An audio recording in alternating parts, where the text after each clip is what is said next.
Good morning. It's another Friday, and that means the 43rd episode of the Zogby Report, Real and Unscripted, where every Friday I, John Zogby, pollster and author, trend spotter, sit and chat for about a half hour or so with my son, Jeremy, who is all of the same.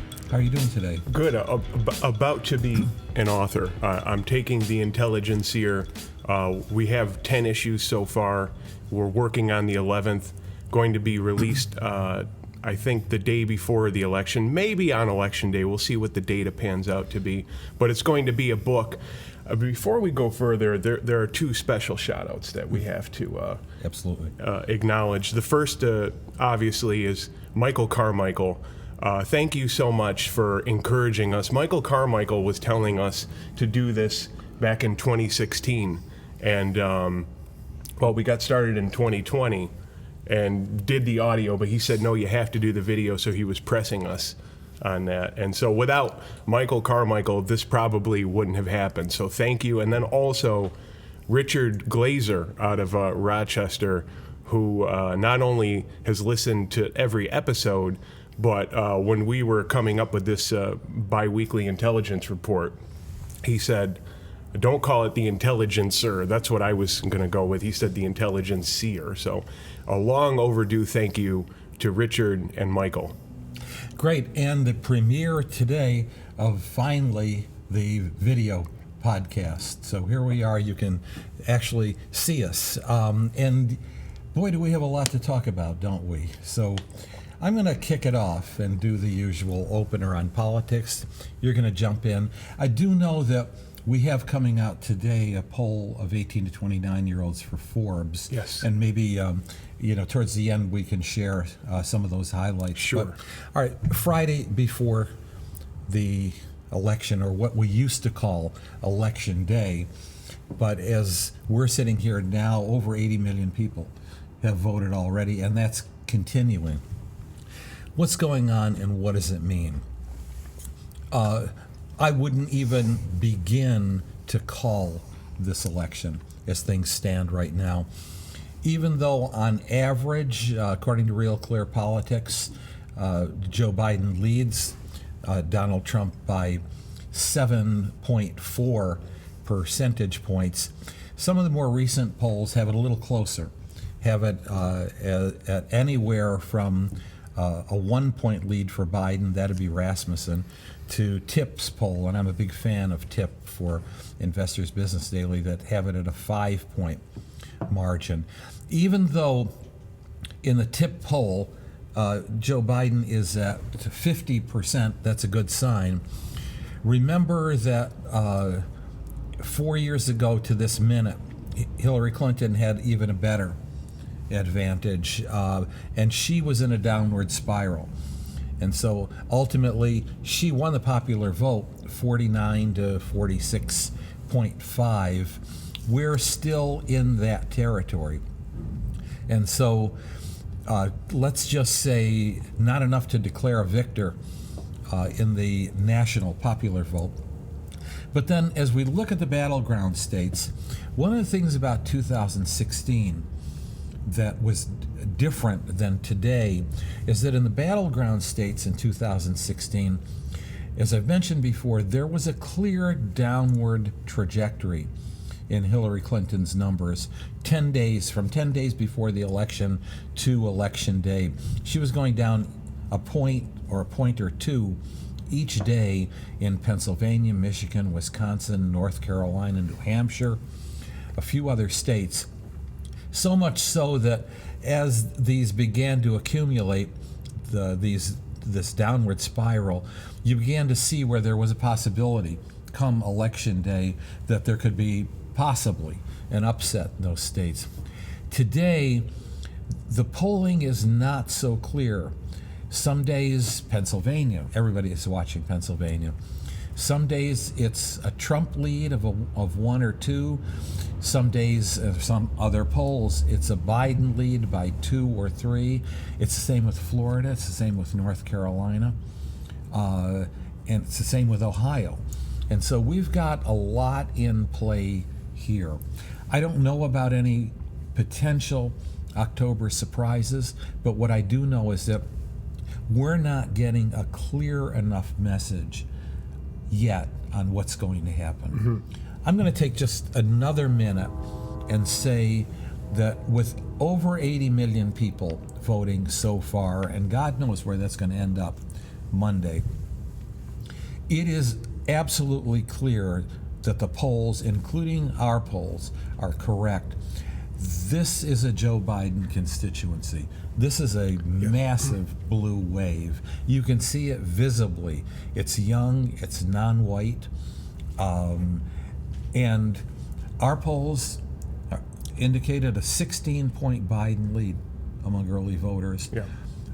Election day is a completely different constituency, an 18-point Trump lead. That's going to be one of the dynamics that we'll have to watch. Will that red wave cancel the blue wave?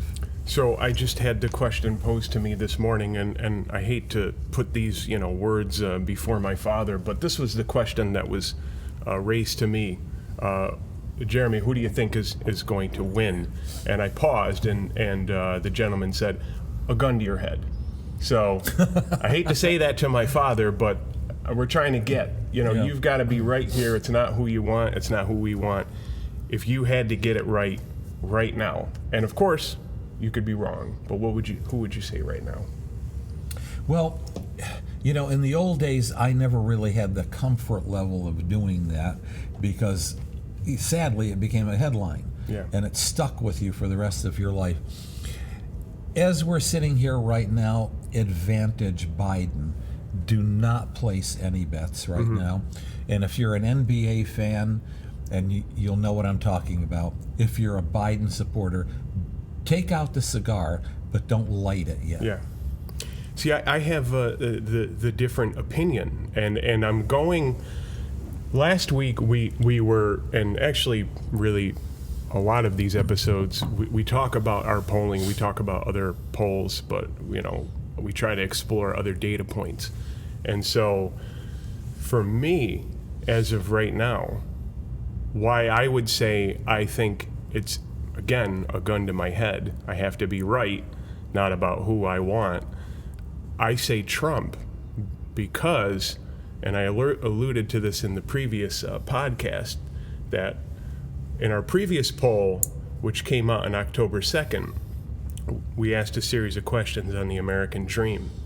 The final question in that series on the American dream was, how do you best reinvigorate or strengthen the American dream? Is it a great reset, a great reboot of the system, or is it revisiting age-old principles? When you broke it down by party, Democrats, 55% of them, a solid majority, said that they wanted to have a great reset. When you looked at Republicans, it was over 60% that said to reinvigorate the American dream, you have to revisit age-old principles. So it comes down to the independents. And what I saw in the numbers that jumped out was a plurality by far among the independents. 48% preferred the notion of revisiting age-old principles, and I think it was something like in the mid-30s among independents that said a great reset. So it looks to be the forging of a coalition of independents and Republicans that are voting, and so here's my thesis, that in 2020, this is not about two individuals. This is not about two names. What this is about really it's much bigger than Donald Trump and Joe Biden, who I see as two very deeply flawed characters. I don't think the American people are voting for these two deeply flawed characters. They're voting for what they see is the future of this country. And so the Great Reset, and this is the lingo that's being talked about at the World Economic Forum.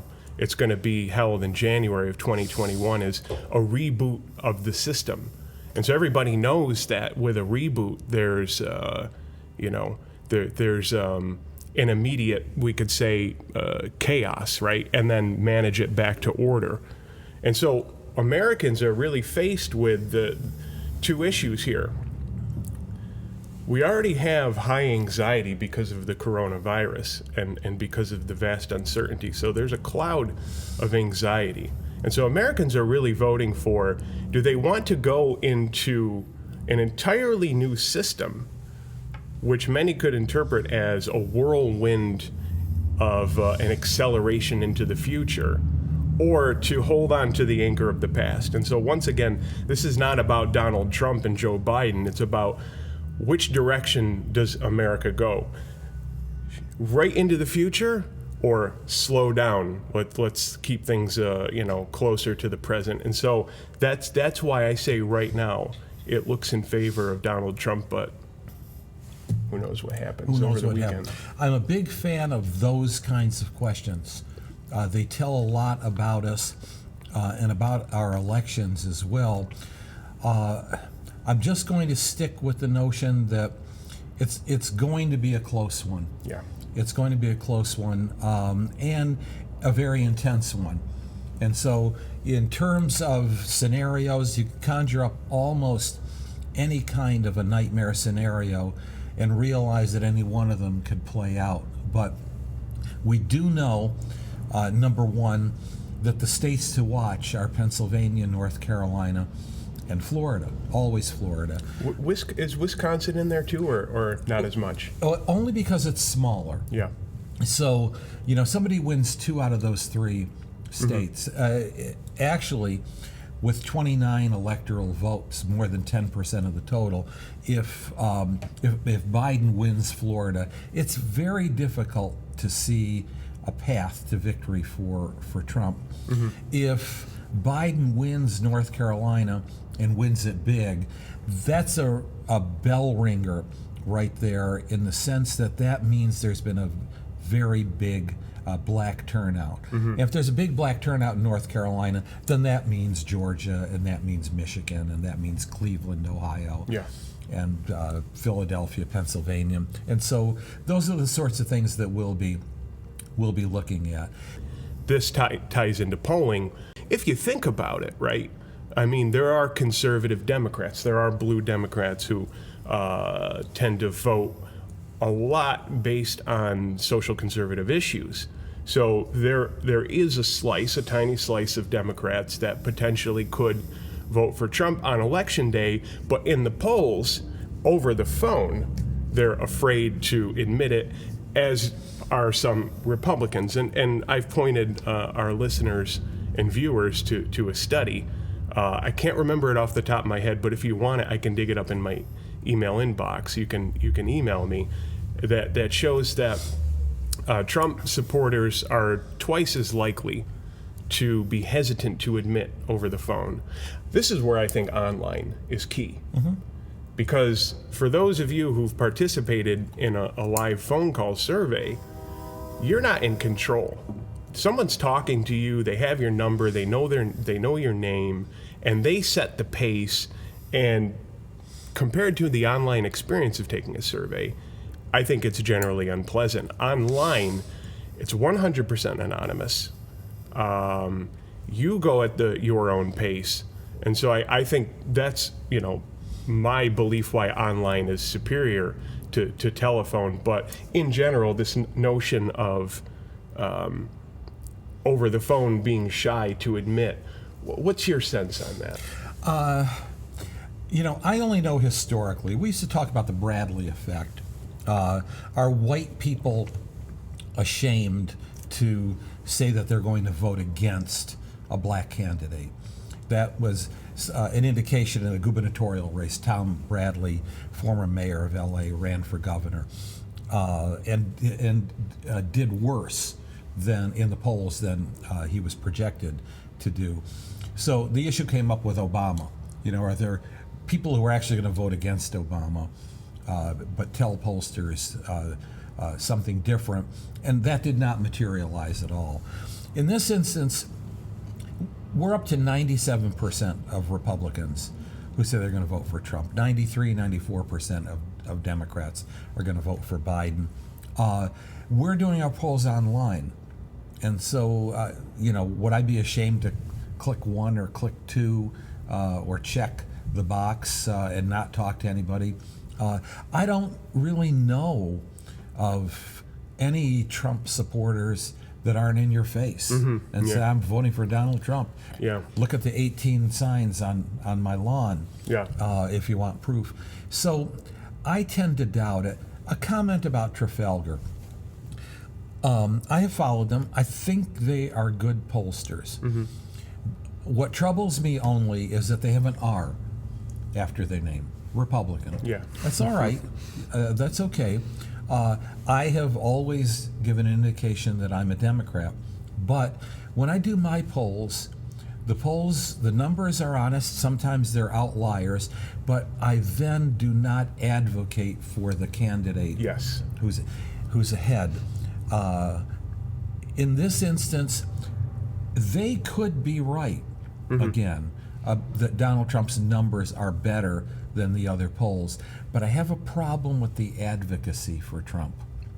I don't think you can do both and be credible. A public poll is a lot different from a private poll.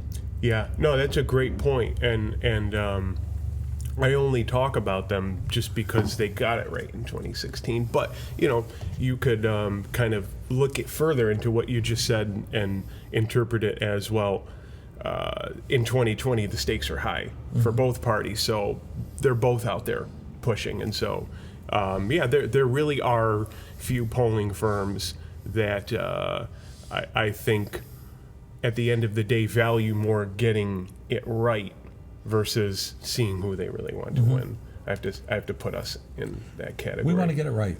So let's move to our Forbes poll. Yeah, why please. don't you kick off what you saw as the major highlights? So, in a four-way race, we have Biden at about 55%, and Trump at about 33%. You got the numbers right in front of you. Yep, 33. Okay. And so, essentially, Biden maybe not quite there in terms of building the Obama coalition. In this sense, Obama won re-election in 2012 with 61% of 18 to 29-year-olds. By the same token, if you go back to 2012, Mitt Romney got 37% of young people.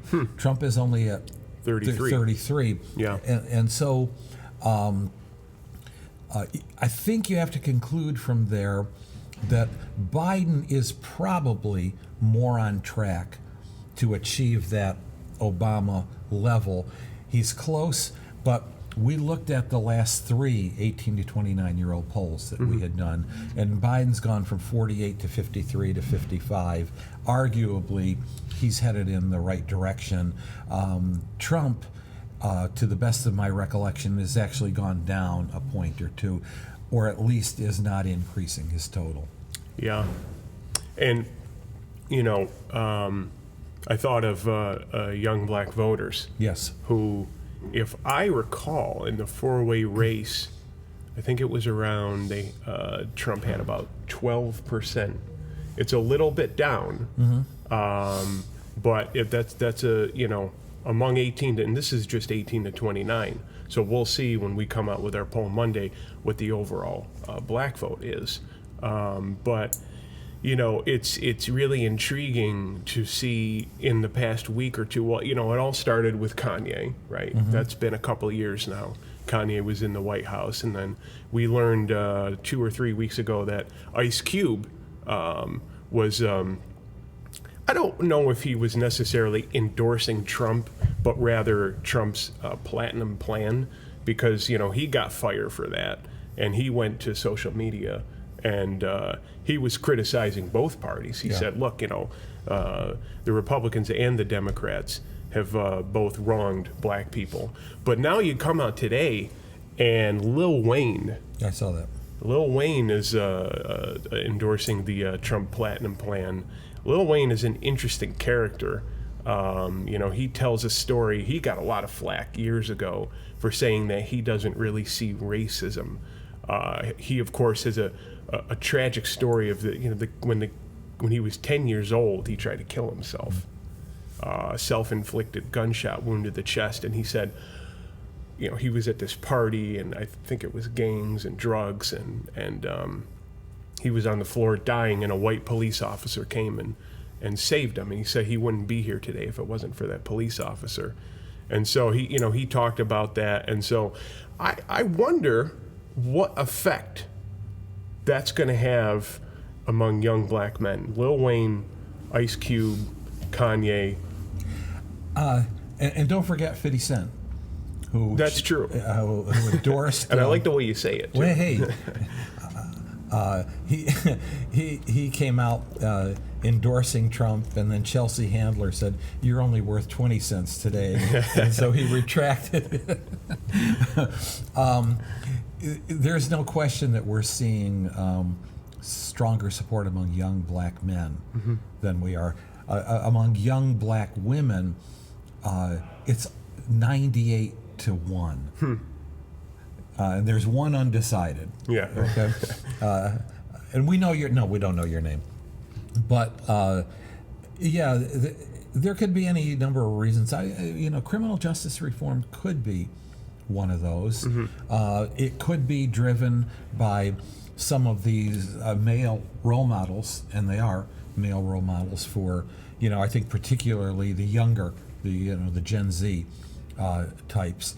But whatever it is, I think when all is said and done, Biden will end up in Obama territory. I think we're seeing that play out before the closer election. To 90% among closer to 90%. Yeah, overall he's at 89%,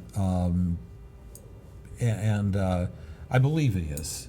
Among young blacks, no. He's at about 85 or 86%. I think what I want to do here before I forget is remind everybody that we're releasing our final poll before the election. Yes. Noon. Town hall meeting. Yep. Why don't you tell them how they can register, how they can get there? Yeah, well, we're still at the point where the registration is behind the scenes on the website. It's not an actual. I correct myself. No, go to www.johnzogbystrategies.com, and there's a slider, and right there you can't miss it. And the first image in the slider is the registration. So we unfortunately, because of our Zoom account that we have, we can only hold 100 in the actual Zoom meeting. The thing about the Zoom meeting, why you would want to participate in that, is because there's a Q&A session. There'll be a chat box where you could submit your question. There are going to be people from CBS, from the Washington Examiner. Help me out here. The U.S. State Department, at least 15, 16 embassies. Yes. Major K Street lobbying organizations. News from all over the world: Japan, Belgium, Denmark, France. The Guardian. The Guardian is going to be present, and so all are welcome. I mean, like from networks to neighbors, right? Mm-hmm. So go there, but after 100, there's a cutoff. It doesn't mean you can't view the session live. You can. You'll just have to be. We'll email those who register after 100. We'll email you a link to watch it via YouTube. It will be on our site, but it'll be through YouTube. So that's how you can view this on Monday. We're going to have data from Sunday night, so the most up-to-date data, and we expect that it will foretell where this country is going. I want to share one more data point, and then you can take it from there. But to me, the thing that jumped out as the most important in the Forbes survey of 18 to 29-year-old likely voters, we had to ask the question about whether the young voters believed that the Hunter Biden emails or texts are true or not. You ready for this? 36% said they believe it, 36% said they don't believe it, and 28% were not sure. Wow. That's where we're at. Yep. That's pretty much where we're at in this country. And I think we'll leave it at that. We hope to see people on Monday. Yes. And we will stay at that town hall meeting and afterward answering questions via email if we have to until the cows come home. Yeah, I mean, I'm blocking off the calendar for 3 or 4 hours. Yeah. I can imagine we're going to get a lot of questions. So, hey, Thank you, everybody. Thanks for watching. And this is how it's going to be from here on in. yeah, Okay, have a good week. take care.